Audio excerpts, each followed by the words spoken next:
Amen. Yeah, so like Pete said, I'm talking today about anxiety, and it's been something that I've been thinking about for the last little while, and it's come up here and there in sermons and conversations, although maybe that's just because once you start thinking about something, you hear it everywhere. But yeah, for me personally, anxiety has been one of the biggest challenges in my own life, and every time I mention it to someone, that I'm thinking about anxiety and talking about it, they're like, oh yeah, I can definitely relate to that. So I think it's something that, even though we may not talk about it a lot specifically in Christian context, it's something that looms large in a lot of our lives. And something that Rosie said at the end of the sermon last week about she was talking about spiritual anxiety, and the whole room just went, oh yeah, like they got it. And it made me think about how anxiety can be so isolating, like we think, oh, this is just my burden, it's me that's struggling with it. But I think in a larger sense, it's a communal thing, like a community can be dealing with anxiety. And that's why I think it's so great that we did communion this week. I actually wondered if we might, and I thought, no, we won't. And then we did. I think connecting with each other is a way of getting through it together. And you may feel like you're alone, but you're not. And just like a little anecdote I had is when I was in high school, I was going to a church retreat. And it was the first time I'd ever done anything like that, and I was really nervous. I didn't know how it was going to go. And I was driving up in the car with my best friend, who's super outgoing, and like she was really looking forward to it. And she turns to me and she said, I don't know why, but I'm just feeling like really anxious about this weekend. I said, like, I know it because I'm terrified, radiating it out, even though we hadn't talked about it. So, yeah, I think we're one body with many parts, and that's a good thing, and we can work through that. So, about anxiety, I don't claim any special knowledge of the subject.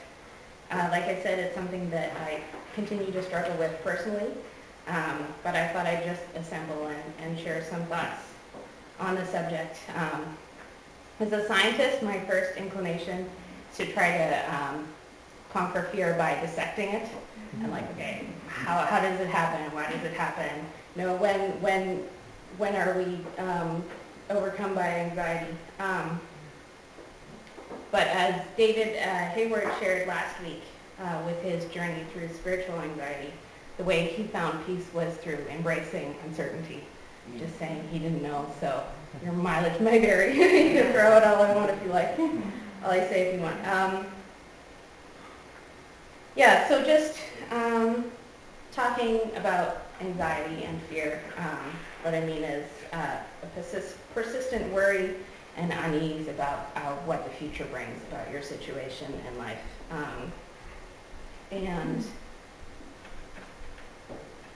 the verse that I've heard most when this subject comes up is from Luke, and it's, Then Jesus said to his disciples, Therefore I tell you, do not worry about your life, what you will eat, or about your body, what you will wear, for life is more than food, and the body more than clothes. Consider the ravens.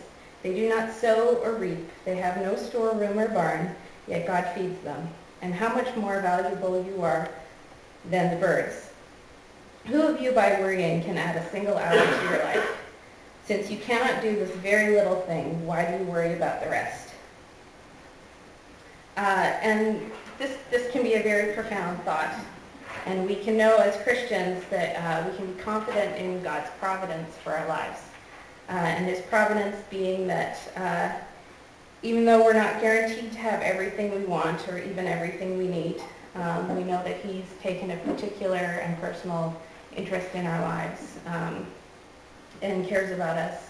And that in the end, in the very end, everything's going to work out for the best. But this passage can also be very unhelpful when it's thrown around as a pithy saying, like, oh, you're anxious, do you know? God, Jesus said, don't worry. So,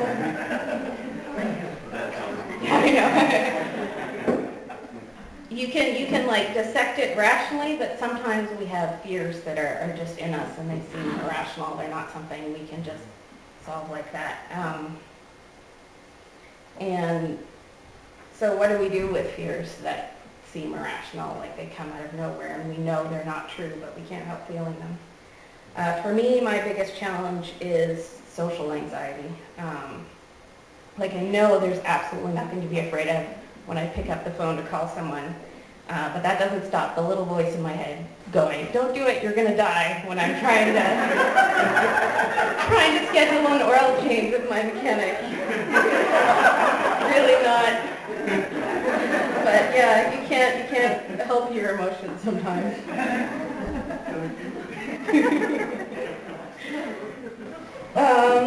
So yeah, I think at its heart, anxiety is rooted in insecurity, and peace comes through having complete faith and trust in God in all aspects of our lives.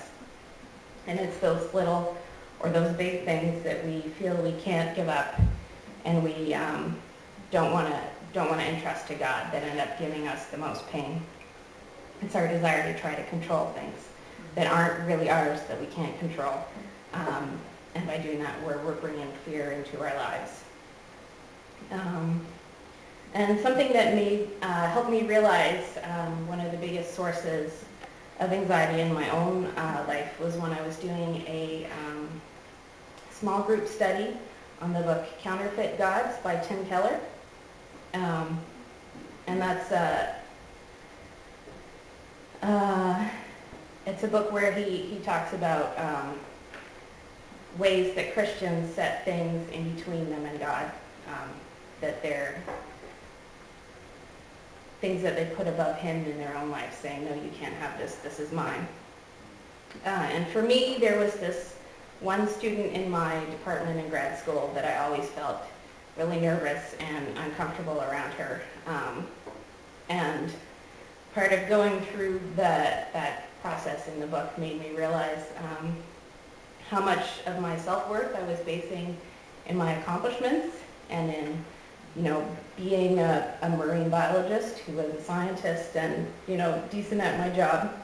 And I realized why I was uncomfortable around this person was because she was a tall brunette marine biologist who was a little more successful than how I define myself to be, like just a better version of who I thought I was uniquely.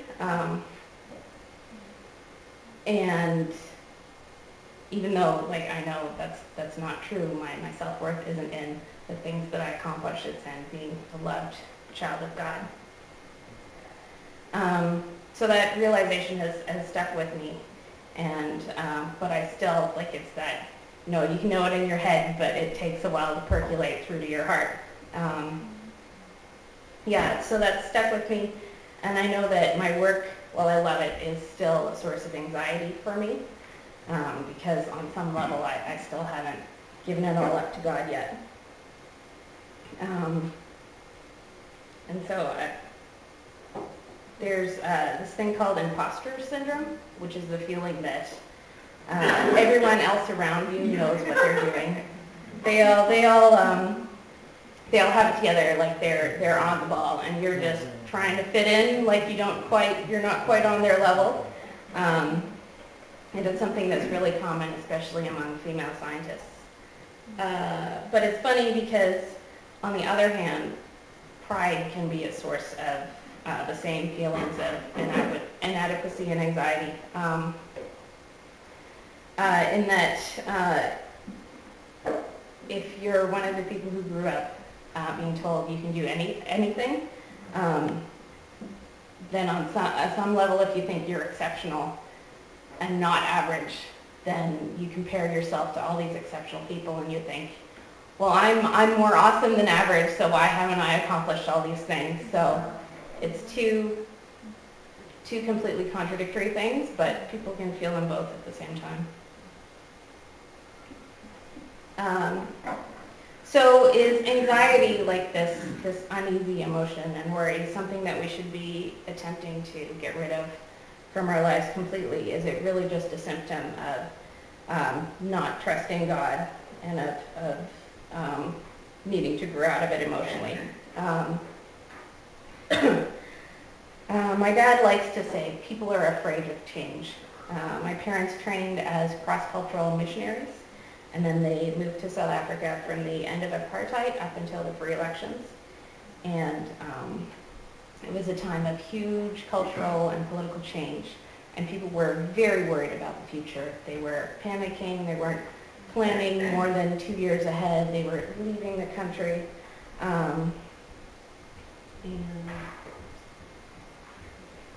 But all those changes were good changes. They were equalizing society and giving more opportunity for people. And that, came with some risk. So I think to grow both as, a society as well as a person, you have to step outside of your comfort zone. So a good way of imaging this is you're at the middle of that comfort zone. You want to grow, you have to move. And you move through the courage zone or the anxiety zone. But if it's too much change all at once, you get into the terror zone. Catastrophic systems failure. Like at a certain point, you lose your ability to cope.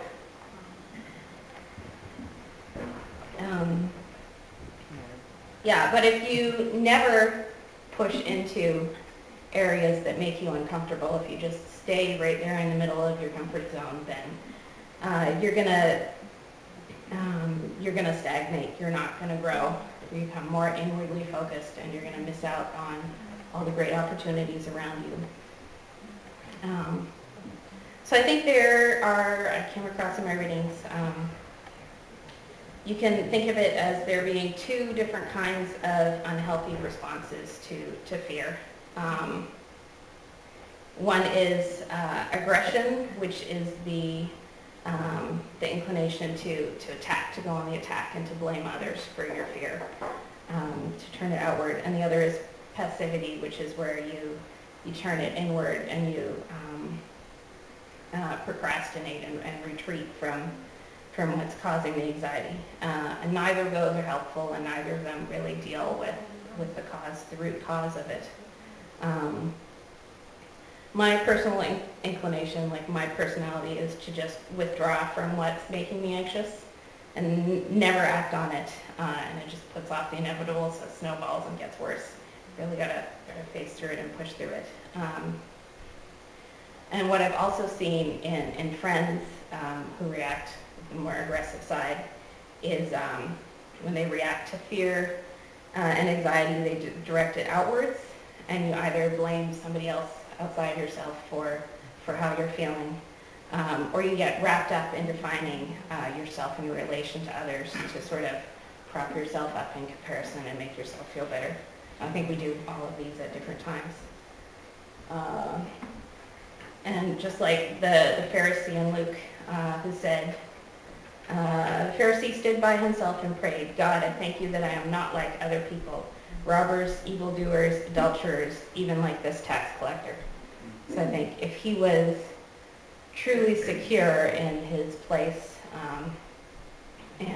and who he was in his role with God, he wouldn't need to say, "Look at those other people who are doing it wrong," because they're not offending you. They're not infringing on your personal self. So yeah, when there's a chronic insecurity in yourself, you don't feel stable in who you are, what it comes out is fear. So those are the unhealthy ways to deal with fear and anxiety. How should we be doing it? And actually what I found is that during the weeks that I've been preparing for this talk, I've been reading about anxiety and thinking about anxiety. I've been way more anxious than I've been in ages. Like way off the charts. And I think it comes from just when you're focusing on the thing that you're trying to overcome, you get so wrapped up in it, and it's really hard to break out of that afterwards. So yeah, the more you spend obsessing it, the larger it looms in your life. And C.S. Lewis had something to say on this in his book, The Screwtape Letters, which is little book of philosophical fiction, which is set up as a series of letters from one demon to another, talking about the human condition. And so this is a demon speaking in the book. There is nothing like suspense and anxiety for barricading a human's mind against the enemy. That's God. He wants men to be concerned with what they do. Our business is to keep them thinking about what will happen to them. I think what this means is that when we're focused on protecting ourselves and dwelling on the unknown and what the future may bring us, we're missing out on the lives that Jesus has charged us with living. Like if you keep focusing inward on what might happen to you, then you're not keeping your focus outward, which is where God wants it to be and is healthy for us as well. And I found one quote that I think really encapsulated this thought, put it much more better than I could. This is a Catholic theologian. Only a Christian who does not allow himself to be infected by modern humanity's neurotic anxiety has any hope of exercising a Christian influence on this age. He will not haughtily turn away from the anxiety of his fellow men and fellow Christians, but will show them how to extricate themselves from their fruitless withdrawal into themselves, and will point out the paths by which they can step out into the open, into faith's daring. So the need to protect ourselves is the very opposite of opening our lives up to those in need, which is the example Jesus set and what he's called us to do. At this point in the world right now, and in Canada, there's a great opportunity to show God's love, especially to the Syrian refugees that have been welcomed into Canada, and that's something that we've been involved in here. This is a time of really big upheaval in the Middle East. There's a lot of fear and anxiety about ISIL and what the rise of Islamic terrorists means for us in the West. We really don't know what the future is going to bring there. There's no clear path out to peace. But we're not called to just love those who share our values or in our own community. As Jesus said in Matthew, "You have heard that it was said, 'Love your neighbor and hate your enemy.' But I tell you, love your enemies and pray for those who persecute you, that you may be children of your Father in heaven. He causes his sun to rise on the evil and the good, and sends rain on the righteous and the unrighteous." Showing true Christian hospitality doesn't mean just welcoming those people who are like us, who will fit in easily with our community. It means making room for the outsider, people who are different from us, who might be in conflict with us. It also means helping where there's need, even if it's not on our terms, and giving without expecting something in return. And I think loving your enemies is not just a feel-good emotion that you do while you're sitting in your pew and then go on with the rest of your life. It's an action. It's reaching out. So I think this verses are connected. God is love. Whoever lives in love lives in God, and God in them. This is how love is made complete among us, so that we will have confidence on the day of judgment. In this world we are like Jesus. There is no fear in love, but perfect love casts out fear, because fear has to do with punishment. The one who fears is not made perfect in love. We love because he first loved us. So the strength to love and to live without fear in the world comes from the work that Jesus did on the cross for us. And we can have security in ourselves because we know that we have God's love and God's presence in our lives. It isn't something that we have to generate on our own, something that's given to us that we then share onward. And I think that something special happens when you combine love your enemies with perfect love casts out fear. Because our natural order of things is to fear your enemies. But when we're told that we have to love our enemies. It's a commandment for how we're to live as Christians in the world, to act as Jesus would act if he was still here physically. But it's a blessing. It's a way out from under the fear that comes from wanting to shield ourselves from harm, because if we're secure in the love that God has for us, then we don't need to fear. We've got a solid core that can't be hurt. And when we love our enemies with the same love that God's shown us, there's no room for fear or anxiety. In a way, it's an extension of the golden rule. When we love our neighbor as we love ourselves, there's no room for the, black and white, us versus them dichotomy. Like we're us and they're something else. They're not humans like we are. And so in that way, freedom comes as a byproduct of following God's commands. In the same way, Adam's sin brought a desire to cover his own nakedness. It's our own fear of being exposed that causes us to want to hide away, to retreat, and to be anxious. But with the cross removing the stain of sin from our lives, it gives us the courage to really be bold and to live the lives that God's calling us to. That's how we do it. We can offer out his love in ways that we're afraid that might hurt us because we have the confidence in his love and that he has us in his hands. So then just to close, this one now. You, my brothers and sisters, were called to be free, but do not use your freedom to indulge the flesh. Rather, serve one another humbly in love, for the entire law is fulfilled in keeping this one command: love your neighbor as yourself. So yeah, that's all I had prepared. Yeah, it's marvelous. Can I just say something before you leave? Okay, here's my impression.